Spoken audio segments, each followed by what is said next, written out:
कुंडल के बड़े बाबा की। अरे आनंद की वर्षा हो रही है। जय इतनी जोर से बोली जाए कि सीधे इंद्रासन तक आवाज पहुंचे। बोले कुंडल के बड़े बाबा की और हमारे छोटे बाबा की, मुनि संघ की।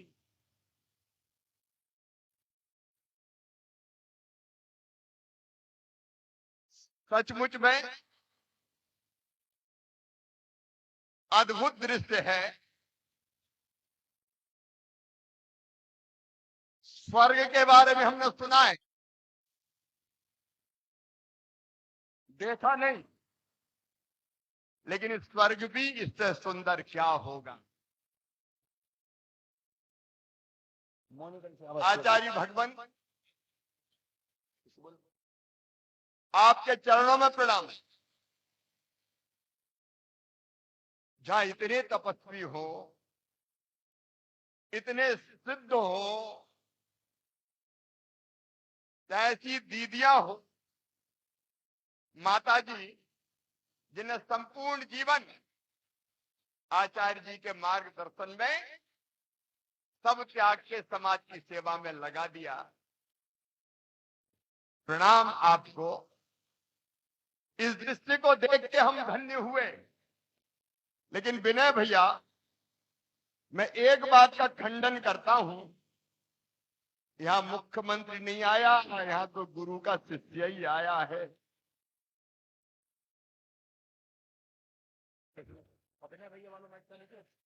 शिवराज अगर आया है, छोड़ के आया है। गुरुदेव आपके चरणों में सब कुछ न्यौछावर करने आए। और हम सब जो बैठे,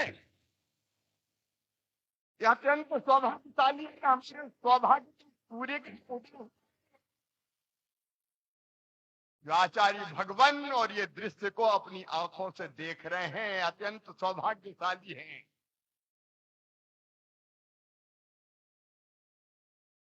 और जब मैं यहाँ आया तो इच्छा थी हमारी कि नीचे जाके बैठे सामने।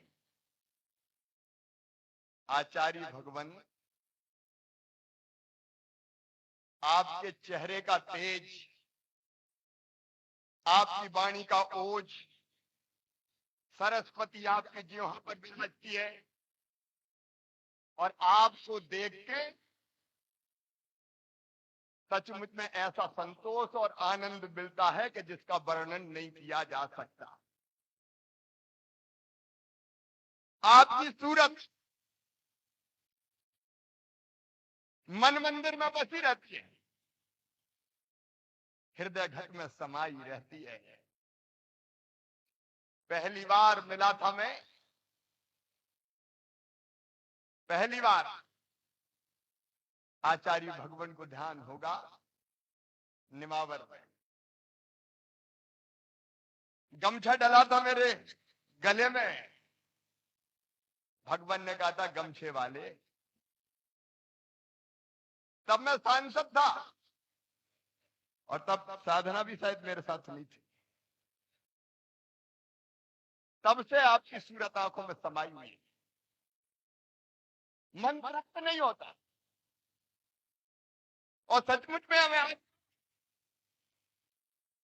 आने वाली पीढ़ियां ये विश्वास नहीं करेंगी कि कोई चलते फिरते आचार्य भगवान कभी इस धरती पर आए थे।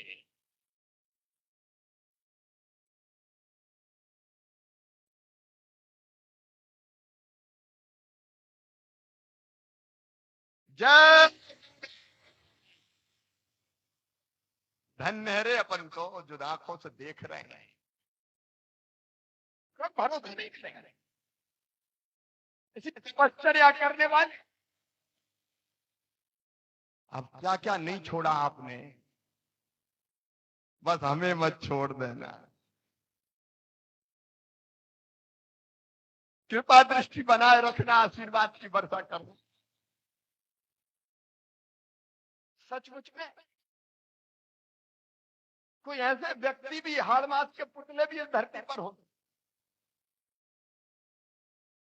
और मैं एक बात और आज दिल की बात है, आज तो मुझे भी मुकुट बांध दिया गया है, तो मैं विनय भैया से कह दिया, काय को बोले, आचार्य श्री ने कहा है बांधो। अब आचार्य भगवान की आज्ञा का तो पालन अवश्यम भावी होता है, लेकिन एक खुल के कह रहा हूं,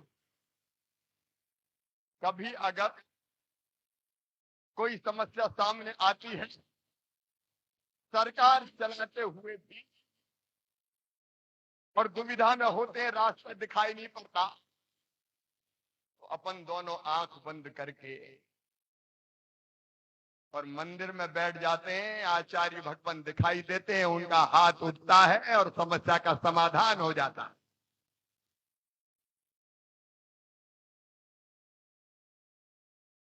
और मैं ये भी नहीं छुपाता, रोज आचार्य भगवान के चरणों में प्रणाम किए मैं भोपाल में घर से निकलता नहीं हूं।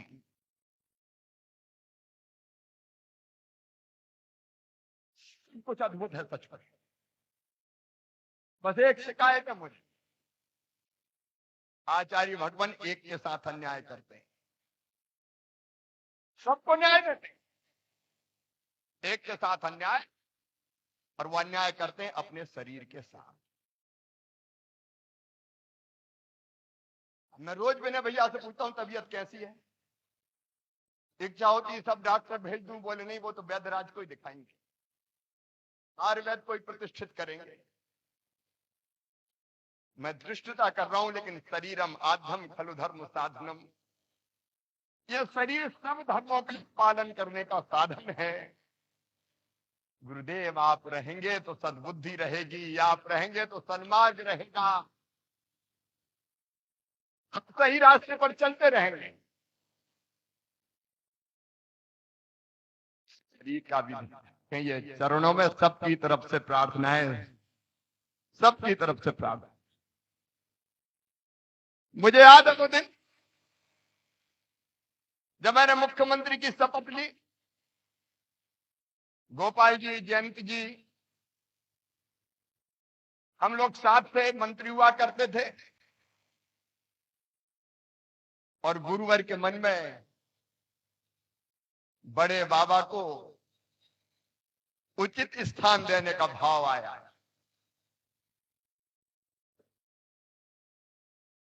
जितने मंदिर बने, जिनालय बने, अब यहां लेकिन पैच फंसा हुआ था, हाई कोर्ट का आर्डर था, को स्टेटस यथास्थिति बरकरार रखो, बने से दूसरे स्थान पर ले नहीं जा सकते, और कोई निर्माण नहीं हो सकता। यहां जयंत भाई को अच्छी तरह याद है, गोपाल जी को भी, कलेक्टर, एसपी डंडा बंदूक लेके तैयार उस समय के, अभी वालों को नहीं कह रहा हूं, उस समय वालों को कह रहा हूं,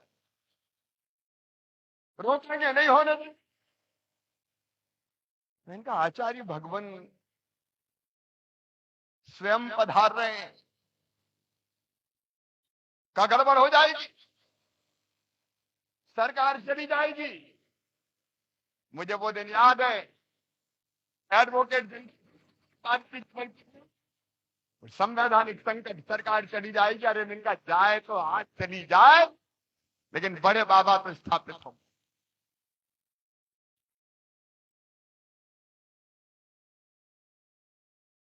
और आज जब ये दृश्य देखते हैं, आहा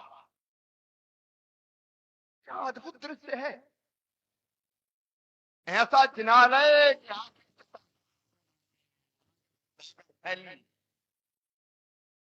एक एक चीज देखिए, गुरुदेव ने अपने आप को खपा के बनाया।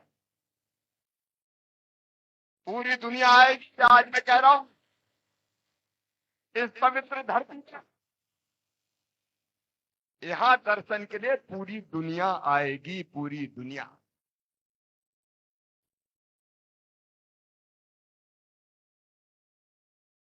अच्छा, बीच में हम नहीं रहे, थोड़े टाइम के लिए। अब उसके बाद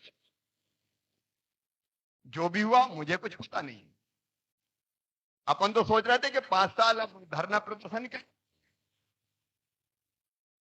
लेकिन पता नहीं फिर क्या हो गया। 1.25 साल में वापस आ गए, और फिर एक कोरोना की लहर, दूसरी लहर, अभी तीसरी आ गई। अब आचार्य भगवान ने तो तय कर ली कि पंच कल्याणक होगा, इन्हीं तिथियों में होगा, और कोविड के नियम कायदे हैं, इतने से ज्यादा इकट्ठे नहीं हो सकते। विनय भैया ने कि कम ही लोग बुलवाएंगे। मैं इनका विनय भैया कम नहीं आएंगे, संसार टूट पड़ेगा यहाँ। अब क्या करें?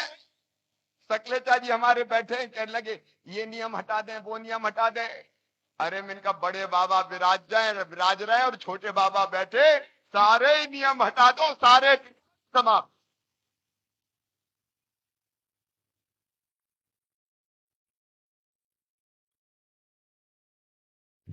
नियम प्रतिबंध हुआ, अच्छा मन नहीं हुआ ही, कोई प्रतिबंध नहीं।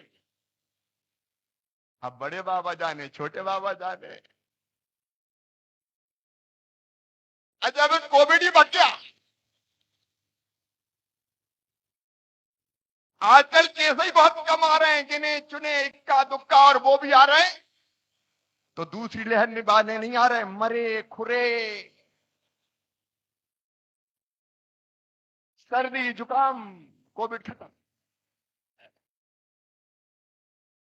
हमने आचार्य भगवान इतना अस्पताल बनवाए बीच में, आईसीयू बनाओ, एलजीयू बनाओ, ऑक्सीजन की लाइन बिछाओ, बिस्तर लगाओ, बच्चों के वार्ड बनाओ, लेकिन आपकी ऐसी कृपा हुई कि सारे अस्पताल खाली पड़े रहे, सारे अस्पताल।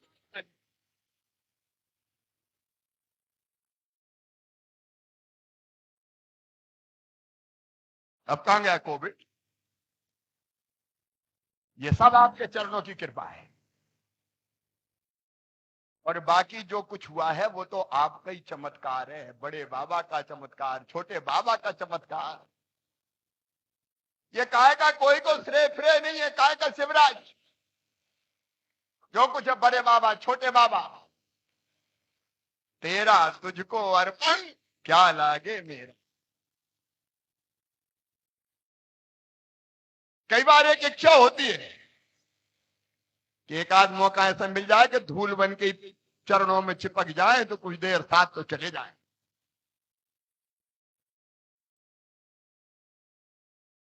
अद्भुत काम हो रहा है। अब आप देखिए, एक नहीं अनेक प्रकल्प, में ज्यादा समय नहीं लूंगा, हमको आचार्य भगवान को सुनना है। जगह जगह दयोदय गौशालाएं, जिनालयों का निर्माण, माता जी बैठी हैं, प्रतिमा स्थली, जितने काम हो रहे अद्भुत। हथकरघा पूर्णायु जबलपुर में बन गया है, दिलवारा पे, अब यहां भी बनने वाले। आप शिक्षा के लिए समर्पित, आप स्वास्थ्य के लिए समर्पित, आप स्वावलंबन के लिए समर्पित, आप भटकी हुई मानवता को नई राह दिखाने के लिए समर्पित। एक में अनेक चल रहे हैं, ऐसा तो काम सरकारें भी नहीं कर पाती, आचार्य भगवान सरकारें भी नहीं कर पाती। जो सरकार को करनी चाहिए, काम गिनाऊंगी घंटों हो जाएंगे, लेकिन काम दिखाई दे रहे।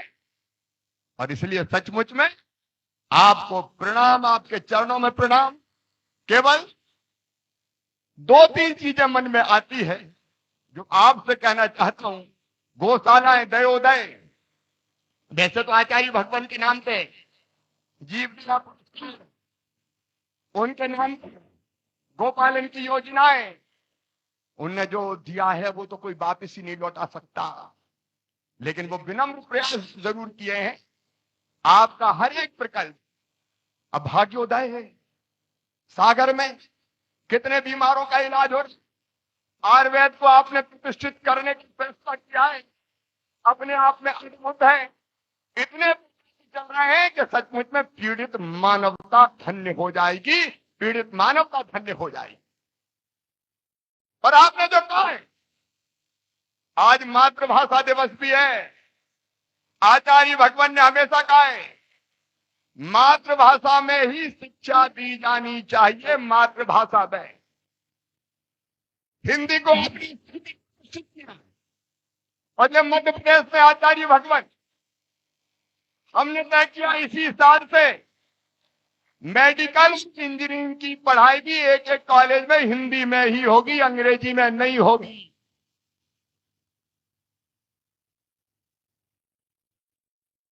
कुछ अंग्रेजी का लोग विरोध करते हैं, धन्नू पन्ना कल्लू मन्ना के बेटा बेटी अंग्रेजी जानते नहीं, काय में पढ़ेंगे, बेचारे पीछे रह जाते। इसे हिंदी में होगी। भारतीय संस्कारों की शिक्षा देने के लिए नई शिक्षा नीति हम लोगों ने नया, जैसे आपने बताया, आपके आशीर्वाद से व्यावसायिक शिक्षा देने का टाइम 6वीं क्लास से ही प्रारंभ करेंगे। और उसके साथ साथ आपने स्वरोजगार और स्वास्थ्य पर ध्यान दिया है। आपके बताए मार्ग पर हम भी चलेंगे। 3 चीजें केवल, एक, गो रक्षा का काम बड़े व्यापक पैमाने पर समाज को भी हाथ में लेना पड़ेगा। अभी और काम की जरूरत है आचार्य भगवान के निर्देशन में। दूसरा, मैं विनम्र अपील करता हूं, यहां के लिए नहीं, सारे देश के लिए, मेरे प्रदेश के लिए, बेटी और बेटी दोनों बराबर माने। मध्य प्रदेश में लाडली लक्ष्मी योजना बनी। आज स्थिति यह है कि 2012-13 1000 बेटों पे केवल 912 बेटियां पैदा होती थी। आज 1000 बेटों पे 956 बेटियां जन्म ले रही है। यह संख्या बराबर होनी चाहिए। बेटियां देवियां हैं, गंगा, गीता, गायत्री, सीता, सत्या, सावित्री, दुर्गा, लक्ष्मी, सरस्वती है। और तीसरी चीज मैं खुद करता हूं, रोज एक पेड़ लगाता हूं।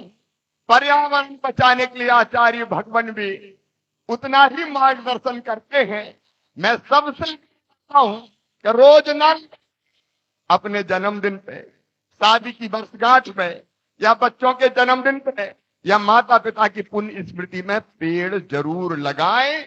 ये विनम्र प्रार्थना है मेरी पर्यावरण बचाने के लिए। और यह प्रशासन भी बैठा है और हम भी बैठे हैं। ये पूरी पहाड़ी योजना बना के कैसे वृक्षारोपण हो, इस पर उसकी योजना भी बनाए।